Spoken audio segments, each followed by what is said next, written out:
Bonjour, merci de regarder TVBA. Nous sommes installés dans le studio au pôle nautisme d'Arcachon et aujourd'hui nous allons parler culture avec un écrivain d'Utèche, Arnaud Clerc. Bonjour Arnaud. Bonjour Caroline.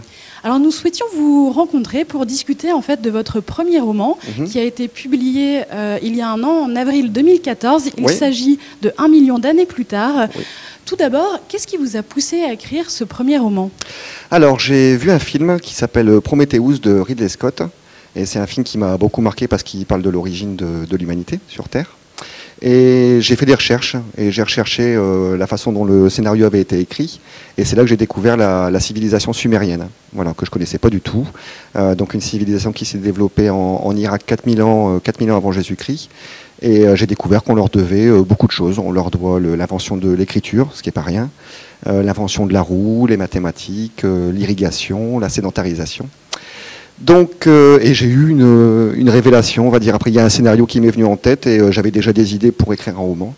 Et tout a découlé de ça. Donc vous avez voulu transmettre votre passion par écrit. Vous Exactement. aviez déjà écrit un peu auparavant ou c'était vraiment un premier test, une envie de partager en fait l'écriture? J'ai fait des études littéraires, donc bon, j'avais déjà eu l'occasion d'écrire.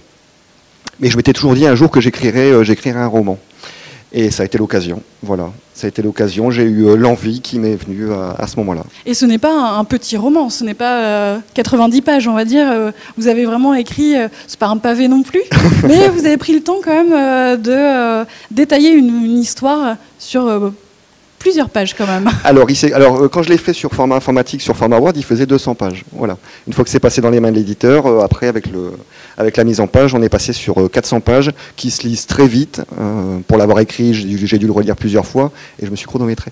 Donc je l'ai lu en 5 heures à peu près, ça se lit rapidement. Alors on va forcément vous demander l'histoire de ce roman. Quelle est l'histoire ?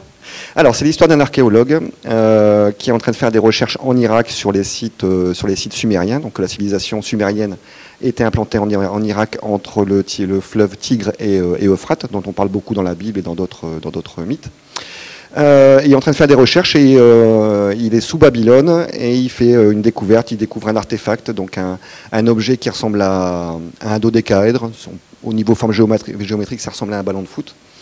Et il découvre cet objet et il y a un halo de lumière qui émane de l'objet et il est transporté quelque part, il ne sait pas où, voilà. Il se retrouve tout nu, le malheureux, en plein milieu de la forêt, voilà, et il croit qu'il est dans son lit en train de dormir. Au début, il croit qu'il fait un cauchemar, mais non, il est dans une forêt qu'il ne connaît pas et il va faire des découvertes bizarres. Mais il arrive donc 1000 ans dans le futur. 1 million d'années. 1 million d'années, pardon. 1 million d'années, donc ça fait...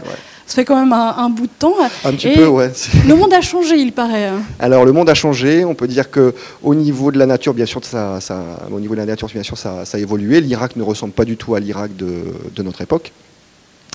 Et il va se rendre compte qu'il y a des êtres vivants encore sur cette planète, contrairement à ce qu'on est en train de nous dire en ce moment, que pas beaucoup d'espèces sont en voie de disparition. Malheureusement, c'est vrai, il y a beaucoup d'espèces qui sont en voie de disparition. Mais la Terre s'est remise de tout ce qu'elle a vécu, parce qu'elle est très, très puissante. Et il y a une autre forme de vie qui a pris les commandes au sommet de la chaîne alimentaire. Voilà.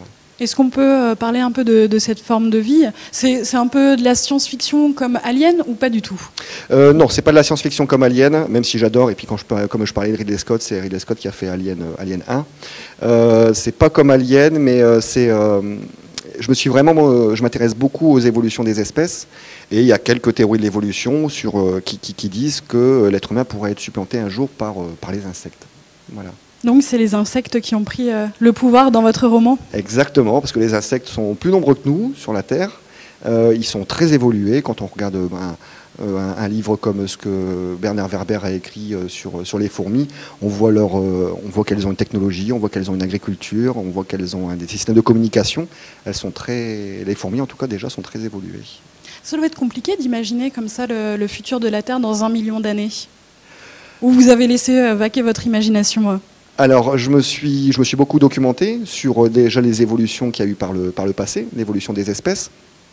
Et j'ai imaginé la façon dont ça pourrait se passer dans le futur, voilà, en basant sur ce qui s'est déjà passé excusez-moi pour la répétition, mais dans le passé. Voilà. Alors, quel type de public, en fait, est apte à lire votre livre? Vous avez ciblé non, tout le monde? C'est vraiment vaste. Alors, ce que je fais, c'est qu'à la fin de chaque chapitre, j'introduis des références culturelles. Voilà. Je cite la Bible, je cite des articles de presse, je cite des textes sumériens. Voilà. Et donc ça, c'est toujours pour faire une référence, pour donner une référence culturelle à mes imaginations, à mon imagination du futur. Voilà, pour dire que c'est quand même basé sur des recherches véritables, faites par des grands scientifiques. Au niveau donc ça, c'est justement pour que chaque public puisse s'y retrouver, en fait. Voilà. Mais ça reste une histoire simple, vraiment lisible par tout le monde. J'en ai déjà vendu quelques-uns et j'ai des adolescents de 12-13 ans qui l'ont lu, comme des gens plus âgés. Donc un public très large. Oui. Et justement, où peut-on se procurer votre livre? Alors, il est disponible, donc les éditions, c'est les éditions Edilivre, et il est disponible partout sur commande, en fait. Donc on peut le commander sur le site de l'éditeur Edilivre. Sinon, il est disponible sur le site de Amazon, de la Fnac et dans toutes les librairies sur commande. Et bientôt, donc, à la médiathèque du Teche. Exactement. Que vous allez offrir un exemplaire. Oui, ce vendredi, là, le vendredi 6, je vais offrir un exemplaire de mon roman à la médiathèque du Teche, voilà, pour le faire découvrir encore un peu plus. Donc il ne faut pas hésiter, en tant que Téchois ou même habitant de la Cobas, puisque cette médiathèque est ouverte à tous, à venir découvrir on va dire un écrivain local, qui, d'ailleurs, vous êtes déjà sur un nouveau roman, il me semble. Alors j'en ai deux en préparation.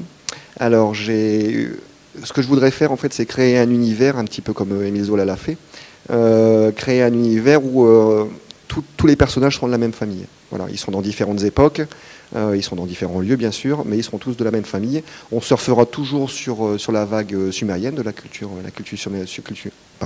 sumérienne. Et je veux faire un polar d'entreprise sur le milieu industriel.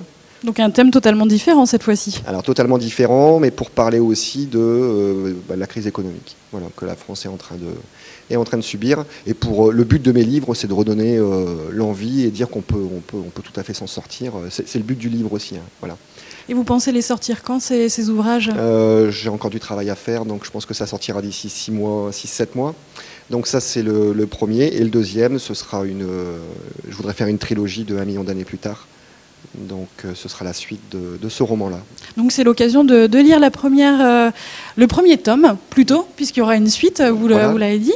Donc n'hésitez pas à vous le procurer, 1 million d'années plus tard, d'Arnaud Clerc, un écrivain téchois, un local.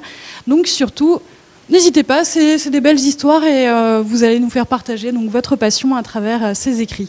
Merci beaucoup d'être venu sur le plateau. Merci Caroline, merci. Au revoir. Au revoir.